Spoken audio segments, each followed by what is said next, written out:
Hello नमस्कार dear students, स्वागत आप सभी का स्कूल शिक्षा के इस ऑनलाइन लर्निंग प्लेटफॉर्म पर। मैं हूं डॉक्टर प्रतीक सिंह।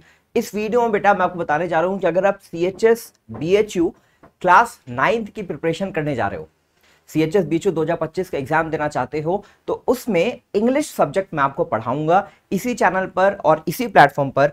इसमें हम लोग डिस्कस करेंगे कि क्लास 9th के लिए इंग्लिश का सिलेबस क्या है, कहां से क्वेश्चन पूछे जाते हैं, किन टॉपिक से क्वेश्चन पूछे जाते हैं, वो सब मैं आपको डिटेल में समझाऊंगा। किस तरह के क्वेश्चन पूछे जाते हैं ये भी बताऊंगा, तो वीडियो को एंड तक जरूर देखिएगा। और एक इंपॉर्टेंट बात कि CHS 2024 का रिजल्ट आप लोगों ने हमारे चैनल पर देखा होगा, और CHS शिक्षा या स्कूल शिक्षा की अगर हम बात कर ले, हमारे प्लेटफॉर्म की बात कर ले, तो CHS 2024 में सबसे ज्यादा सिलेक्शन देने वाला अगर कोई प्लेटफॉर्म है तो वो CHS शिक्षा और स्कूल शिक्षा है। यहाँ पे क्लास 9th का सिलेबस है मेरे सामने। अब यहाँ पे सिलेबस में आप देखोगे ढेर सारे टॉपिक्स हैं, छोटे छोटे टॉपिक्स हैं। अब इनमें से कुछ टॉपिक्स हैं जहां से ज्यादा क्वेश्चंस पूछे जाते हैं, जो ज्यादा इंपॉर्टेंट है। कुछ टॉपिक्स हैं जहां से क्वेश्चंस नहीं भी पूछे जाते हैं, लेकिन वो भी आपको पढ़ना है ताकि आप इंग्लिश का पूरा एक ग्रामर का या एक जो हम बोलते हैं इंग्लिश लैंग्वेज का पूरा एक, जब आपके पास प्रॉपर अंडरस्टैंडिंग होगी, जब आप डिटेल में सिलेबस पढ़ोगे, तभी आप उन टॉपिक से भी क्वेश्चन कर पाओगे जहां से क्वेश्चंस पूछे जा रहे हैं। उसके लिए आपको कुछ ऐसे टॉपिक्स भी पढ़ने पड़ेंगे जहां से डायरेक्ट क्वेश्चन तो नहीं आते हैं, लेकिन उन टॉपिक्स को समझना आपके लिए जरूरी है। तो ध्यान से देखना बच्चा। सबसे पहले देखो लिखा हुआ है phrases and clauses. Phrases and clauses से आज तक CHS के एग्जाम में एक भी क्वेश्चन नहीं पूछा है। आने वाले सालों में हो सकता है यहां से क्वेश्चन पूछा जाए, लेकिन फ्रेज क्या होता है, क्लॉज क्या होता है, ये समझना हमें क्यों जरूरी है, ताकि हम आगे जब सेंटेंस पढ़ेंगे, आर्टिकल्स पढ़ेंगे, वर्ब पढ़ेंगे, प्रीपोजिशन पढ़ेंगे, कंजंक्शन पढ़ेंगे, तो इनको कैसे यूज करना है, इनका यूज सेंटेंस में कैसे आता है, हम इसको समझ सकते हैं। और इन्हीं के बेसिस पे हम पूरी की पूरी ग्रामर की अंडरस्टैंडिंग बनाते हैं। तो फ्रेजेस एंड क्लॉजेस को समझना जरूरी होता है। तो पहला टॉपिक मैंने इंग्लिश सिलेबस में इसीलिए फ्रेजेस एंड क्लॉजेस लिखा है, और यहीं से आपके इंग्लिश ग्रामर की भी शुरुआत होती है। ठीक है। एक इंपॉर्टेंट बात बता दूं बेटा कि CHS 9th क्लास की अगर बात कर ले एंट्रेंस एग्जाम में, तो टोटल 100 क्वेश्चंस आते हैं बच्चा 300 मार्क्स के। तो एक क्वेश्चन के हुए कितने, एक क्वेश्चन के हुए 3 मार्क्स, 3 नंबर का एक क्वेश्चन होता है। कोई नेगेटिव मार्किंग नहीं होती है, मतलब गलत करने पर कोई आपका मार्क्स जो है वो नहीं कटता है, कोई भी तरह की नेगेटिव मार्किंग CHS BHU के एग्जाम में चाहे क्लास 9th का हो चाहे क्लास 11th का हो, कोई नेगेटिव मार्किंग नहीं होती है। सबसे पहला टॉपिक फ्रेजेस एंड क्लॉजेस। तो इसमें आपको पढ़ाऊंगा कि फ्रेज क्या होता है, क्लॉज क्या होता है। फिर आता है बेटा सेंटेंस। तो सेंटेंस से क्वेश्चन पूछता है आपके एग्जाम में। ठीक है। पिछले सालों में देखा गया है कि यहां से क्वेश्चन पूछता है, बहुत ज्यादा नहीं, एक क्वेश्चन कभी आता है, कभी वो भी नहीं आता है, जिसमें हम टाइप्स ऑफ सेंटेंस पढ़ेंगे। अब टाइप्स ऑफ सेंटेंस को हम दो तरह से क्लासिफाई कर सकते हैं। पहला क्या होता है बेटा, पहला होता है हम सेंटेंस के मीनिंग पर, अर्थ के बेसिस पर उसको क्लासिफाई करते हैं। जैसे कि अफर्मेटिव सेंटेंस आता है, निगेटिव सेंटेंस आता है, इंटरोगेटिव आता है, और एक्सक्लेमेटरी आता है, और इंपरेटिव सेंटेंस आता है। ये 5 तरह के सेंटेंस होते हैं। और सेंटेंस कैसा है, ठीक है, उसका मीनिंग किस तरह से बन रहा है, इस तरह से हम इनको 3 तरह से क्लासिफाई करते हैं। सिंपल, कंपाउंड और कॉम्प्लेक्स। हिंदी में जिसको बोलते हैं सरल, मिश्रित और संयुक्त। ठीक है। तो ये 2 तरह का सेंटेंस का क्लासिफिकेशन पढ़ेंगे, दोनों के एग्जांपल्स पढ़ेंगे, और ये हम तभी समझ में आएगा जब हम फ्रेजेस और क्लॉजेस को ढंग से पढ़े रहेंगे। इसके बाद बेटा आर्टिकल्स। आर्टिकल्स बहुत इंपॉर्टेंट है आपके एग्जाम में। आर्टिकल्स से हर साल क्वेश्चंस आए हैं, कभी 1-2, अभी 2024 की बात कर ले तो आर्टिकल्स से आपके एग्जाम में 3 या 4 क्वेश्चन आए हुए हैं। तो आर्टिकल्स सबसे ज्यादा इंपॉर्टेंट है। 4 क्वेश्चंस, मुझे याद है एग्जैक्टली 4 क्वेश्चंस आर्टिकल से आए हुए हैं 2024 के एग्जाम में, तो सबसे ज्यादा इंपॉर्टेंट है। और यहां पे जो मैंने 2024 में पढ़ाया था, यूनिवर्सिटी के आगे कोई यूनिवर्सिटी, अगर मैं बोलूं यूनिवर्सिटी, ठीक है, तो यूनिवर्सिटी के आगे कौन सा आर्टिकल लगेगा, अधिकतर बच्चे यहां पे एन लगाएंगे क्योंकि यू है, और यू क्या है बेटा, वॉवेल। लेकिन यूनिवर्सिटी में एन नहीं लगता, यूनिवर्सिटी के आगे लगता है अ यूनिवर्सिटी।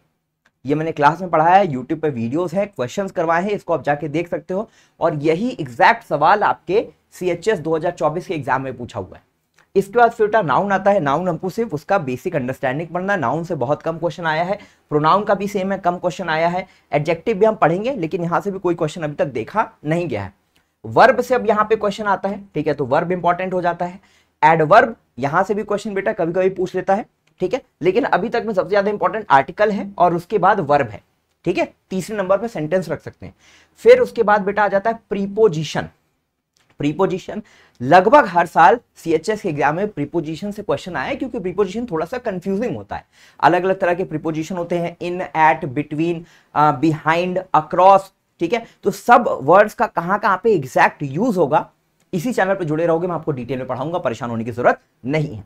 फिर है बेटा कंजंक्शन और इंटरजेक्शन, जहां से बहुत ज्यादा क्वेश्चन नहीं पूछे जाते हैं, लेकिन ये आपका नाउन से लेकर इंटरजेक्शन तक ये आपका पार्ट्स ऑफ स्पीच बनाता है। जब आपका इंग्लिश ग्रामर का इतना सेक्शन कंप्लीट रहेगा तो आगे वाली चीजें जैसे सब्जेक्ट वर्ब एग्रीमेंट यहां से क्वेश्चन पूछता है, और ये तभी कर पाओगे जब आपको पार्ट्स ऑफ स्पीच ढंग से आता होगा, ठीक है। इसके अब बेटा active and passive voice important है, क्वेश्चन जरूर आता है। डायरेक्ट इनडायरेक्ट से सीएचएस 2024 की बात कर ले तो 3 से 4 क्वेश्चन, एक पैराग्राफ दिया हुआ था, बाद सेंटेंस दिया हुआ था, 2-4 कॉन्वर्सेशन था, उसको फिर डायरेक्ट स्पीच में दिया हुआ तो उसको इनडायरेक्ट स्पीच में कन्वर्ट करना था। तो बहुत इंपॉर्टेंट है एक्टिव पैसिव और डायरेक्ट और इनडायरेक्ट। सिनोनिम्स और एंटोनिम्स से हर साल ही क्वेश्चन आते हैं, ठीक है। तो ये बहुत इंपॉर्टेंट हो जाता है सिनोनिम एंटोनिम्स, इसकी आपको प्रैक्टिस करनी होगी, ढेर सारे आपको यहाँ पे वर्ड्स याद करने पड़ेंगे। वन वर्ड सब्स्टिट्यूशन से क्वेश्चन देखा गया है, इडियम्स एंड प्रोवर्ब्स से, इडियम एंड प्रोवर्ब से, स्पेलिंग करेक्शन से 2024 में सिर्फ एक ही क्वेश्चन आया था जिनमें आपको स्पेलिंग करवाना था, सही स्पेलिंग बताना था, और वही स्पेसिफिक वर्ड मैंने अपने क्लास में करवाया। इसके बाद फिर सेंटेंस का अरेंजमेंट, यहां से क्वेश्चन बेटा अभी तक नहीं देखा गया, लेकिन जैसे जैसे थोड़ा सा ट्रेंड में बदलाव आ रहा है तो सेंटेंस अरेंजमेंट भी हम लोग पढ़ेंगे। Errors in a sentence, sentence में एरर, गलतियां कहां पे हैं इंग्लिश ग्रामर के हिसाब से, ये आपको पहचानना पड़ेगा। ये तभी कर पाओगे जब ये पार्ट्स ऑफ स्पीच आपने ढंग से पढ़ा है, सबके रूल्स आपको पता है। ग्रामर में वर्ब के, एडवर्ब के, कंजंक्शन के, प्रीपोजिशन के, एडजेक्टिव के, जब सबके रूल्स पता होंगे तभी आप सेंटेंस में एरर को ढूंढ पाओगे, कहां पे गलती है उसको ढूंढ पाओगे। इसके बाद फिर बेटा फिगर्स ऑफ स्पीच, यहां से अभी तक में सिर्फ एक सवाल आया है, पिछले 6 सालों की बात कर ले तो सिर्फ एक बार एक सवाल आया है 2019 में, ठीक है, लेकिन हम इसको पढ़ेंगे। और फिर सबसे लास्ट में famous authors and books in English literature. Famous authors है, जैसे क्वेश्चन पूछ लेता है विंग्स ऑफ फायर के ऑथर कौन है, तो wings of fire doctor A P J Abdul Kalam ने लिखी है। माई एक्सपेरिमेंट्स विद ट्रुथ किसने लिखा है, गांधी जी ने लिखा है, मोहनदास करमचंद गांधी, एमके गांधी, ठीक है। मीन काम्फ, माई स्ट्रगल किसने लिखा है, एडोल्फ हिटलर ने लिखा है। तो इस तरह के क्वेश्चंस आते हैं, इंग्लिश में भी इसको रख सकते हो, जीके में भी रख सकते हो, अपने हिसाब से है, लेकिन इंग्लिश में ही मैं आपको ये चीज पढ़ाऊंगा। तो ये है सीएचएस बीएचयू क्लास 9th का पूरा सिलेबस। जो जो इंपॉर्टेंट चैप्टर्स हैं वो मैंने आपको बता दिए। और दूसरी बात बेटा, सीएचएस 2024 में सबसे ज्यादा सिलेक्शन देने के बाद सीएचएस 2025 की तैयारी के लिए भी आप स्कूल शिक्षा ऐप को डाउनलोड करो, डिस्क्रिप्शन में आपको लिंक मिल जाएगा, वहां से स्कूल शिक्षा ऐप को डाउनलोड करिए और वहां से आप चाहे तो हमारे बैचेस में इन्वॉल्व हो सकते हैं, अभिमन्यु बैच में ज्वाइन कर सकते हैं और सीएचएस की बेहतरीन तैयारी कर सकते हैं। ये थी सिलेबस की वीडियो।